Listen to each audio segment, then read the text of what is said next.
Hey, how's it going, guys? Today what we're going to do is we're going to install spark plugs, NGK spark plugs into my 2024 Acura Integra. Important tools here. Definitely purchase a spark plug gapping tool. You're going to get more of a precise gap versus that little gapping tool that comes like it looks like a $50. Also with this tool, you get the gapping measurements itself, so it's really helpful. Most importantly, get yourself the NGK spark plugs. So for this one itself, for the 2024 DE4, here's the part number 92411. When you purchase these, make sure you check the box, open them, and make sure that all 4 of them are in there. Another important tool to actually purchase is going to be an extender, magnetic extender that can actually help get into the valve cover, make things a little bit easier. In this scenario, for the Acura Integra, it's going to be a 14 millimeter that you're going to need here.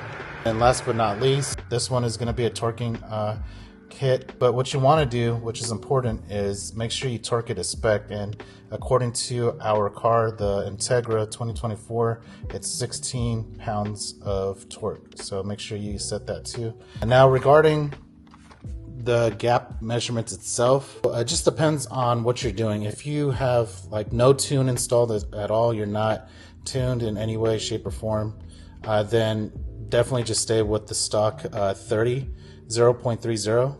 If you get a tune from TSP, Two-Step Performance, they recommend just to leave it stock at 0.30. The only time they recommend to gap it lower than spec is going to be if you have like a big turbo upgrade. With variable, they recommend cap it at 0.26, and I'm running the 1.5 race tune. I have 4 bolts here, 10 millimeters right here, and then once you remove these, the coil pack should come right out, and then we could take out the old spark plugs, put in the new ones, and we're good. But most importantly, make sure that your engine is cool to touch. Do not install spark plugs on a hot block. You're going to strip the thread on the block itself if you're trying to torque it to spec. So make sure that you let your car sit for a few hours, and then everything should be good. All right, let's get into it. Okay, so while we start here, what we're going to do is make sure you unplug each coil pack. Make sure that once it's disconnected, you'll have room. Also, it just depends on what you want to do. You can actually unplug all of them and take it all off, all 4, or you could just work one at a time. For me, I personally prefer to go one at a time, so you know that this coil pack for cylinder 4 is going back correctly to where it belongs. One thing I recommend is to disconnect the battery. The reason why is because since we are going to be going from stock 0.30 factory gap on the spark plug and removing it, and then I'm going to be gapping it to 0.26 according to variable. It's best to disconnect your battery so you can have the car learn everything from the beginning, so it clears all the memory. All right, so now let's take off the connector here.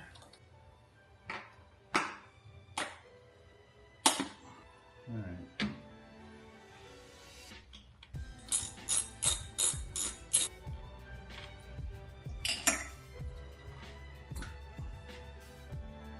Go. Take off the coil pack. Make sure you're careful with this thing.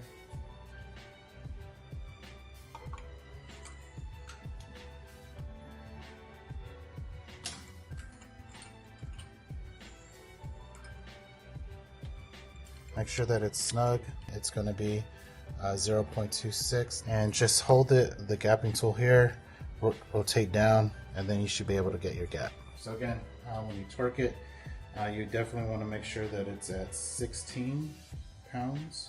Definitely want to make sure you're careful when you're actually doing this step. Once that spark plug is good to go and fully seated, just put back the coil pack. There we go. It's pretty simple, guys. Stuff like this, don't be afraid to wrench on your car. The spark plug change, going to a mechanic, it's gonna cost you a couple $100, and this is something you can complete, within 15-20 minutes.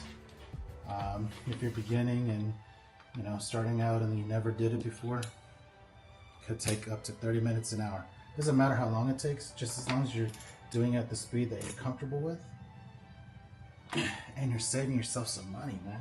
Come on, gotta save yourself some money. Use that extra money that you'll spend taking this into get service. Spend it on a part. Get a bolt on. Get a charge pipe. You know what I mean? Take pride in your car. When you drive it around, take it to car meets. People will know what's up. It's a badge of honor when you wrench on your own car. If you can. If you have the space. The space is important.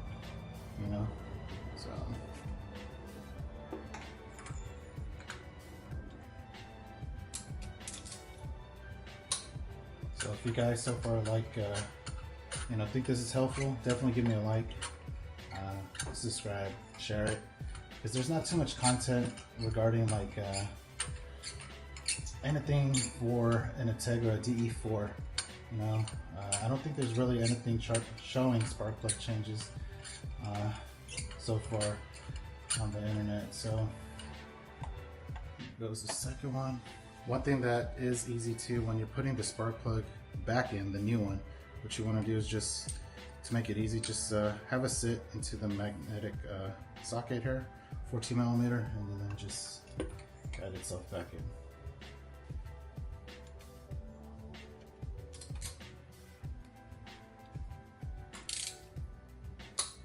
And again, depending on the tune, because I reached out to Faribault, which I'm running again, and they advise for their tunes 0.26. I reached out to Two-Step just to ask, to see, because there's a lot of information on the internet, on the forums. It's not really a clear answer. So Two-Step recommended not to change it from factory, leave it at 0.30.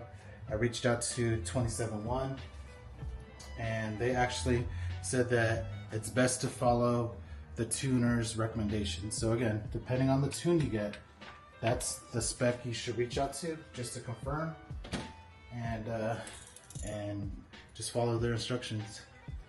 So that would be the best advice I could give you.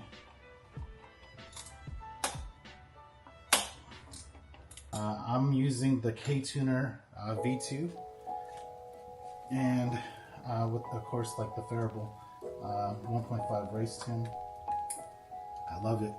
Level 1 is at 16 psi stock, 194 horse, or 200 horse, 194 torque. Level 2 is, I believe, at 23 psi, and that's getting you to 220, I believe, 220 horse, 230 horse, and 220 torque. And then level 3 is 25.5 psi. That puts you at 246 horse estimated, with about 290, 280 for torque. So, and that's their numbers, that's Faribault's numbers without any bolt-ons, according to their website. So they're stating that their numbers are coming from a fully stock 1.5. And it was pretty good because they actually talk about, the CVT and how it was tuned as well. So that's important. So it's good to know that they're actually considering those as well. But yeah, again, with the bolt-ons that I do have, with this tune, and again the CVT, this car could get down. It's not a stock slow car. That I can tell you.